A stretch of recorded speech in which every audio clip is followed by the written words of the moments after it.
masalah kenapa tuh? Sumpah. Kenapa sih? Gue deg-degan tadi bunyinya gede banget. Itu tuh. Sumpah. Gemeteran jangan gua. Itu kenapa itu? Gak tahu. Itu siapa, Cok? Itu tuh. Astagfirullahaladzim. Tangan gue gemeter. Ayo. Pada Jumat 7 November 2025 siang hari di Jakarta, bayangkan di saat umat muslim khusyuk melaksanakan ibadah sholat Jumat yang seharusnya menjadi momen penuh kedamaian, namun tiba-tiba suasana berubah menjadi mencekam. Apa yang terjadi? Suara ledakan keras mengguncang ketenangan, membawa serta tragedi mengerikan yang menghantui ibu kota. Sebuah bom meledak di Seman 72 Jakarta, menambah panjang daftar hitam, kekerasan dan teror yang telah meresahkan negeri ini. Apa yang mendorong pelaku untuk memilih waktu dan tempat yang begitu penuh arti? Mengapa di tengah-tengah hari yang seharusnya damai, tindakan teror ini tidak hanya meninggalkan luka fisik, tetapi juga menciptakan trauma mendalam yang sulit terhapus? Namun, yang lebih mengejutkan lagi, pelaku meninggalkan sebuah pesan misterius. Apa sebenarnya yang ingin disampaikan oleh pelaku melalui pesan ini? Apa makna dan tujuan di baliknya? Apakah pesan ini hanya sebuah simbol kekerasan, atau ada bahaya lebih besar yang terkandung di dalamnya? Apakah kita benar-benar memahami ancaman yang disisipkan dalam pesan itu?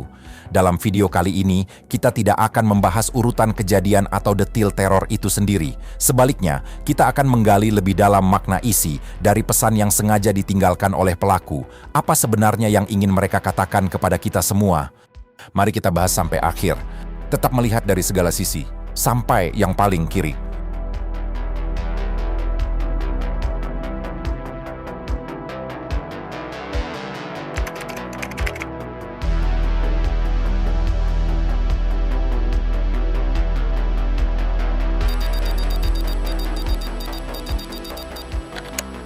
Dapatkah kita benar-benar memahami apa yang terjadi di balik tragedi ledakan di Seman 72 Jakarta? Selain teror dan ketakutan, pelaku tersebut meninggalkan sebuah senjata yang ternyata setelah diselidiki hanyalah senjata mainan. Namun, yang lebih membingungkan lagi adalah tulisan-tulisan yang disematkan di atas senjata mainan tersebut. Apa arti dari setiap kata yang tertulis? Apa pesan yang ingin disampaikan melalui kalimat-kalimat yang penuh dengan pertanyaan? Kita lihat pada tulisan pertama yang merujuk pada sebuah kalimat, Brenton Tarrant. Mungkin kita asing atau pernah mendengar kata tersebut. Namun, pada 15 Maret 2019, terjadi tragedi penembakan oleh orang bernama Brenton Tarrant di Christchurch, Selandia Baru. Merupakan tragedi terorisme berdimensi kompleks dan nyata. Aksi itu dimulai pukul 13.40 saat salat Jumat, ketika Tarrant bersenjata lengkap, 2 senapan AR-15, 2 shotgun, rompi berpeluru, dan kamera GoPro untuk menyiarkan kebrutalan di media sosial Facebook. Ia memasuki Masjid Al-Nur dan menembakkan 44 orang sebelum melanjutkan keduanya di Linwood Islamic Center yang menambah korban hingga total 51 jiwa dengan puluhan luka-luka dari berbagai negara termasuk anak-anak dan lansia. Serangan tersebut dirancang dengan detail ekstrim dan persiapan matang selama hampir 2 tahun. Tarrant meneliti lokasi masjid dengan survei drone, memantau jadwal salat, serta memodifikasi senjatanya dengan tulisan simbolik yang menyanjung pelaku teror dan memperlihatkan obsesinya pada konflik antara Barat dan Islam. Motif ideologisnya bersumber dari supremasi kulit putih dan teori konspirasi Great Replacement, keyakinan tentang penggantian populasi kulit putih oleh imigran dan Muslim. Melalui manifesto setebal 74 halaman yang dikirim ke lebih dari 30 pihak sebelum serangan, ia membungkus kebenciannya dalam narasi perang dan proteksi kaum kulit putih, menggambarkan dirinya sebagai pembela tanah Eropa dari unsur asing. Dalam aksinya, Tarrant memutar lagu nasionalis Serb dan Mars militer Inggris sebagai simbol perlawanan terhadap Islam, serta menunjukkan pengaruh ekofasisme dan inspirasi dari tokoh ekstrem kanan seperti Anders Behring Breivik. Serangannya memicu gelombang imitasi global dan menjadikan internet, terutama pada forum 4chan dan 8chan, sebagai medium penyebaran radikalisme transnasional. Akhirnya ia ditangkap saat menuju masjid ketiga, mengklaim adanya kelompok lain meski bertindak sendirian, dan dijatuhi hukuman penjara seumur hidup tanpa pembebasan bersyarat, putusan paling berat dalam sejarah hukum Selandia Baru.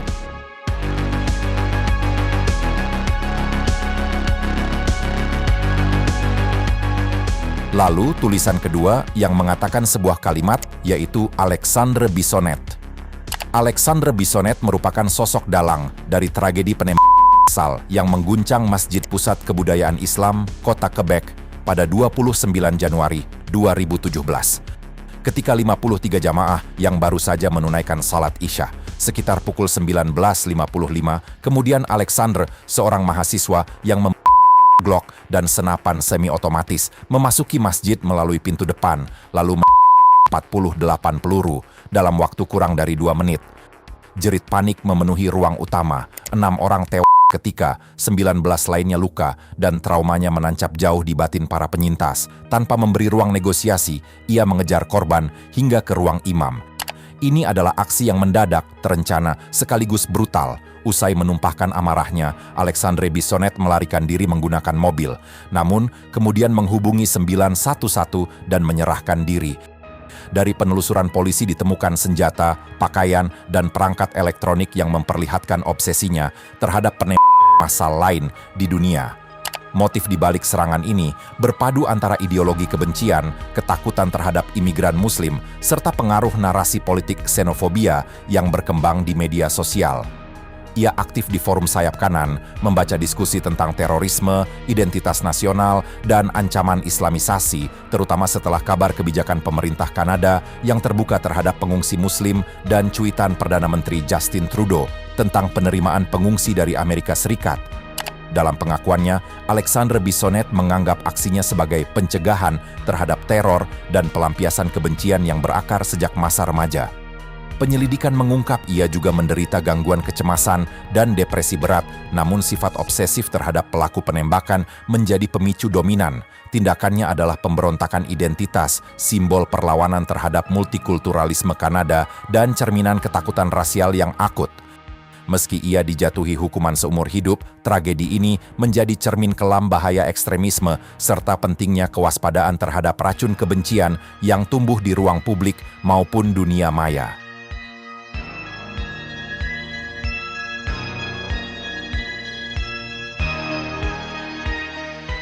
Untuk tulisan ketiga, merujuk dari sebuah kalimat Luca Traini. Pada 3 Februari 2018, kedamaian kota kecil di Macerata, Italia, dipecah oleh tembak buta dari sebuah mobil yang menyasar para imigran Afrika di jalanan. 6 orang dari Ghana, Mali, dan Nigeria terluka. Sebelum pelaku, yaitu Luca Traini, tertangkap tidak jauh dari lokasi dengan tubuh berselimut bendera Italia dan memberi gerakan salut fasis yang syarat simbolisme, sebuah gestur yang menyingkap wajah ekstremisme kanan yang kian menyala di Italia. Di dahinya terpatri tato Wolfangel, simbol neo-Nazi. Sementara di kamarnya ditemukan buku Mein Kampf dan bendera simbol Celtic Cross, ikon supremasi kulit putih.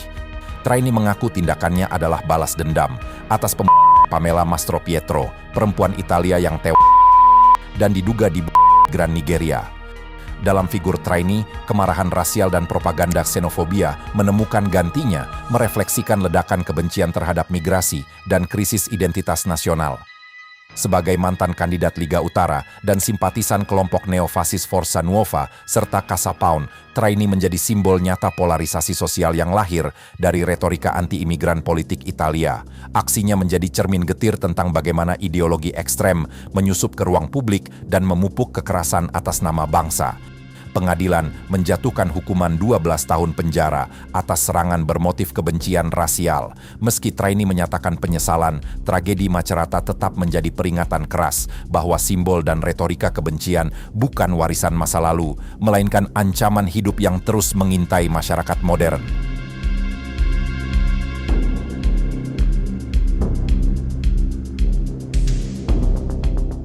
Kita lihat lagi, pada tulisan keempat menyebutkan hanya sebuah kalimat 1189. Namun apa arti sesungguhnya dari tulisan angka-angka tersebut? Jika kita pahami lebih jauh lagi, ternyata 1189 merupakan merujuk pada tahun terjadinya sebuah sejarah yang sangat terkenal, yaitu sejarah tentang Perang Salib Ketiga atas pengepungan kota Acre. Di sepanjang pesisir timur Laut Mediterania, berdirilah kota pelabuhan Acre, benteng yang menjadi saksi bisu konflik dahsyat antara Kristen dan Islam pada abad ke-12. Pada 1189, pengepungan besar-besaran dimulai, menandai puncak ketegangan Perang Salib Ketiga. pasukan salib yang dipimpin Raja Gui dari Yerusalem bersama para prajurit Eropa mengarungi gelombang harapan dan ketakutan mengepung Acre yang dikawal pasukan Muslim di bawah komando Salahuddin Ayyubi. Pertempuran ini bukan sekadar perebutan wilayah, melainkan pertarungan simbolik antara dua dunia dan keyakinan yang berbeda. Kota Acre yang strategis di jalur pelayaran menjadi arena sengit di mana kedua kubu saling bertahan dengan gigih, mengandalkan pasokan melalui laut yang tak pernah putus. Selama 2 tahun kepungan kelaparan, wabah penyakit, dan kelelahan menjadi musuh bersama, namun semangat tempur dan keyakinan pada kemenangan tetap menggelora. Salahuddin, sang komandan Muslim yang karismatik, berjuang mempertahankan tanahnya dengan strategi dan kesabaran, sementara Raja Ratu Eropa mengirim bala bantuan yang kian memperbesar tekanan. Ketika Raja Richard I tiba menyertai pasukan salib dengan gagah, momentum mulai berbalik. Akhirnya, pada tahun 1191, benteng Acre jatuh ke tangan pasukan salib. Kemenangan ini menggugurkan harapan Salahuddin untuk menguasai negara-negara salib di wilayah itu, sekaligus membuka babak baru dalam Perang Salib Ketiga dan sejarah konflik Timur Barat. Tragedi pengepungan Acre menyimpan banyak warna, kegigihan dan penderitaan, strategi militer dan sikap politik, pengorbanan besar dari kedua belah pihak. Ia adalah cermin dari ambisi manusia akan tanah dan iman yang antara kebrutalan dan martabat menyulam narasi sejarah yang tak lekang oleh waktu. Kemudian, untuk tulisan kelima merujuk dari sebuah kalimat 14 words. Merujuk lebih dalam lagi, ternyata kalimat ini adalah sebuah slogan 14 words, mantra singkat namun syarat makna dari dunia kelam supremasi kulit putih ekstrem. We must secure the existence of our people and a future for white children. Artinya, kita harus menjaga keberadaan bangsa kita dan masa depan anak-anak kulit putih. Slogan ini diciptakan oleh David Lane, anggota kelompok teroris The Order pada tahun 1980-an. Kalimat ini menjadi kode pemersatu sekaligus pembakar semangat dalam gerakan neo-Nazi dan supremasi kulit putih seluruh dunia. Namun, 14 words bukan sekedar jargon kebanggaan identitas ras, melainkan pendorong tindakan teror yang berdarah dan kejam. Para pelaku aksi kekerasan, seperti Brenton Tarrant dalam penembakan Masjid Christchurch tahun 2019. Menggunakan slogan ini sebagai simbol perjuangan mereka melawan dunia yang mereka anggap terancam oleh keberagaman dan imigrasi. Tulisan 14 words pada senjata, pakaian, atau manifestonya memproyeksikan kecemasan kolektif atas punahnya ras kulit putih menurut pandangan mereka yang berbahaya dan menyimpang. Retorika 14 words mengandalkan asa apokaliptik dan supremasi, menyulut gelora bahwa ada pertarungan terakhir untuk eksistensi ras tertentu. Ini bukan semata soal keberlanjutan etnis, tetapi juga klaim hak atas kekuasaan, tanah, dan masa depan secara global dengan cara-cara kekerasan. Slogan ini menjadi penanda ideologi yang tidak hanya eksklusif dan intens, tetapi juga mudah diradikalisasi oleh mereka yang terdorong amarah, kebencian, dan delusi konspirasi. Dengan mengangkat mitos kemurnian ras Arya dan menolak pluralisme, 14 words menghidupkan kembali bayangan gelap sejarah Nazi yang berujung pada kehancuran kemanusiaan dan terus menyeret dunia pada dilema bagaimana melawan ideologi kebencian yang terselubung dalam kata-kata singkat namun penuh teror psikologis ini.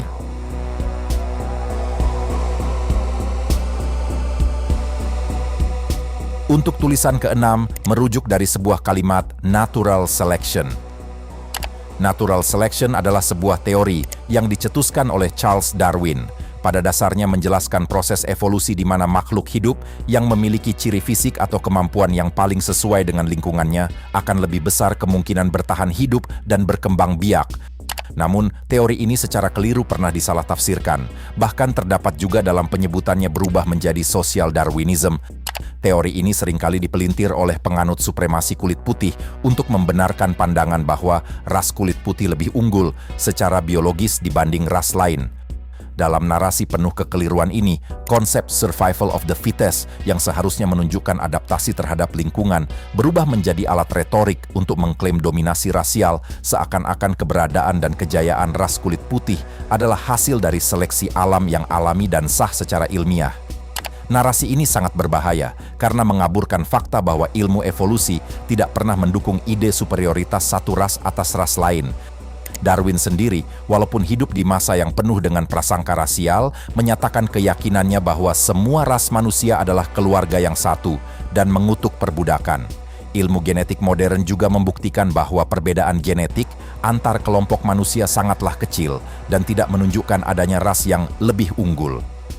Oleh karena itu, penggunaan teori seleksi alam untuk membenarkan supremasi kulit putih adalah manipulasi ideologi yang tak berlandaskan ilmiah, melainkan berakar pada prasangka dan kebencian yang ingin diberi pembungkus ilmiah untuk mendapatkan legitimasi.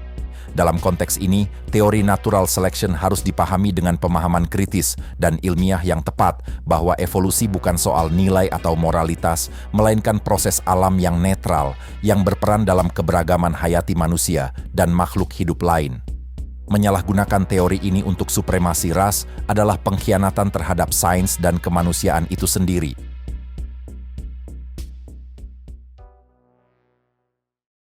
Lalu, untuk tulisan terakhir merujuk dari sebuah kalimat for Agartha atau biasa dikenal Agartha. Agartha sendiri merupakan sebuah mitologi yang digambarkan adanya peradaban rahasia di dalam perut bumi dihuni oleh manusia super, berteknologi tinggi, dan memiliki kebijaksanaan luar biasa. Mitos ini berakar pada tradisi okultisme Jerman awal abad ke-20, terutama Thule Society dan para pengikut Helena Blavatsky yang menggabungkan ide bumi berongga dan kota mistis seperti Shambhala sebagai sumber asal kemurnian ras Arya dan elit spiritual dunia. Narasi ini kemudian dipadukan dengan slogan supremasi kulit putih seperti 14 Words, guna menegaskan bahwa misi utama kelompok mereka adalah melindungi eksistensi dan masa depan ras kulit putih yang dianggap unggul. Teori konspirasi yang melingkupi mitos Agartha berputar pada gagasan bahwa dunia permukaan telah terkontaminasi oleh keberagaman, globalisme, dan modernitas, sementara para penghuni Agartha atau ras superior Arya menunggu saat yang tepat untuk kembali dan mendominasi dunia. Bagi kelompok ekstremis, Agartha berfungsi sebagai utopia spiritual dan benteng terakhir harapan, membenarkan tindakan radikal demi menyelamatkan dan mengembalikan kemurnian ras tertentu. Secara retoris, narasi ini dibangun dengan memanfaatkan logika paradoks dan imajinasi apokaliptik. Dunia bawah tanah Agartha ditempatkan sebagai antitesis tatanan dunia saat ini, pemurnian yang tak terjamah oleh pengaruh luar. Retorika ini menempatkan pergolakan zaman sebagai pertarungan antara kekotoran, dunia atas versus kemurnian manusia super, Agartha. Dalam mitologi neo-Nazi, kepercayaan terhadap Agartha tak hanya menjadi utopia spiritual, tetapi juga pembenaran aksi radikal yang memandang pembalasan atau dominasi rasial sebagai tujuan akhir perjuangan. Melalui pesan-pesan yang ditinggalkan pelaku teror di SMA 72 Jakarta, kita dihadapkan pada pertanyaan yang lebih besar. Apa yang sebenarnya ingin mereka sampaikan kepada dunia ini? Apakah ini sekadar jejak kebencian atau tanda dari ancaman yang lebih besar yang sedang berkembang di tengah masyarakat kita? Ini bukan hanya soal satu tragedi, tapi sebuah peringatan akan bahaya ideologi radikal yang bisa menyerang kapan saja. Pertanyaan-pertanyaan ini harus kita jawab dengan serius, karena hanya dengan memahami akar dari ancaman ini, kita bisa mencegah teror serupa di masa depan. Tetap melihat dari segala sisi, sampai yang paling kiri.